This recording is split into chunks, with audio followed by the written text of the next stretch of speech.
I want to share a story with you. Mike and Jess had their first real money fight 9 months into marriage over a $3,400 water heater repair. They had the money, and the argument was about which account it came from, and the slower realization that, well, after 2 years of being together, neither of them had ever sat down and built a shared financial system. Each person had their own checking account, their own savings, and really their own way of handling things. The household as this financial unit had never been built. Think of it like building a house. Mike and Jess had spent 9 years picking out furniture and household items with nowhere to put it because there's no foundation. Fast forward, and they're 38 now, 9 years married, combined income well over $500,000, and they have 2 kids, ages 7 and 4. By every external measure, they look completely organized and sorted, but their day-to-day money is still a low-grade mess. Expenses pull from whoever's account makes sense that month. Savings happen when things are quiet and barely happens when things are not quiet. Mike's retirement contributions are still set at whatever he put them at 4 years ago when he started this job. Their savings are spread across 4 different banks,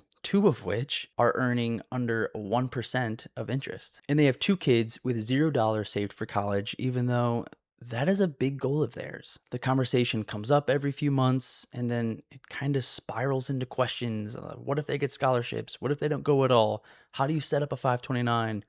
And then when someone's phone buzzes from a text message, they just separate and move on. And that was when the 7-year-old was 3, but she starts college now in 11 years. What Mike and Jess have is a collection of accounts, which each made sense when they opened them, but they're sitting next to each other with no connective tissue. And we call this a financial junk drawer.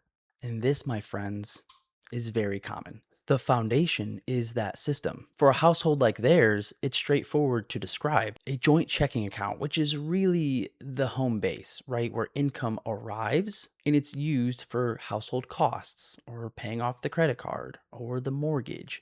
It's really one clear place to see, well, what the household costs. A joint high yield savings account with a purpose, like emergencies or opportunities or a bigger expense coming up. A car, a renovation, whatever's on the list. A joint investment account where long-term savings grow outside of retirement accounts. And of course, retirement accounts for both of them, and making sure what they're saving toward retirement is not too much or too little. In some sort of savings account for the kids, whether that be a 529 or an investment account, but it's opened, it's automated, and it's compounding. That's the foundation. Now, the automation underneath of it all is what makes the system work. It's what makes it go. Most people just try to save whatever's left over at the end of the month. And in some months where it's quiet and not much going on, that's fine. But in the months where there's a vacation or higher expenses, normally that's when it becomes an issue. When savings move automatically on payday,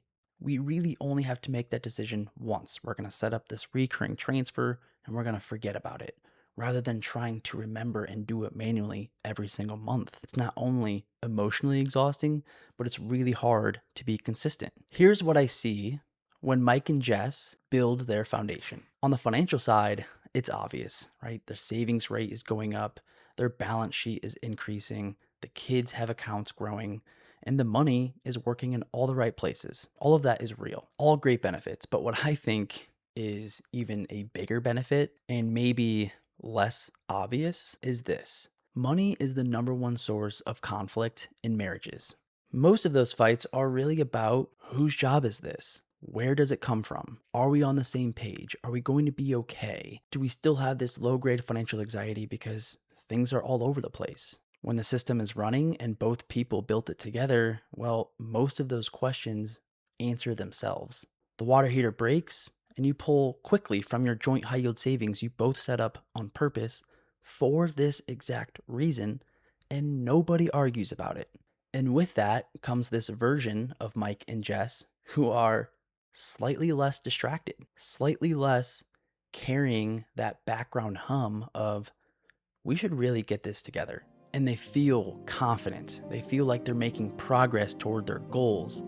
They have a stronger relationship, a strong marriage, and they're better parents. And Mike and Jess finally realized that they had to make a choice. Either continue to try to figure this all out on their own and set this up, which hasn't really worked in the past, and if anything, caused more harm than good, or they could go find someone like us to help them to sit down, go through conversations, ask good questions, and get this all set up so they can go spend their time and energy with the kids and doing things that they want to do. Thanks for hanging with me. Until next time.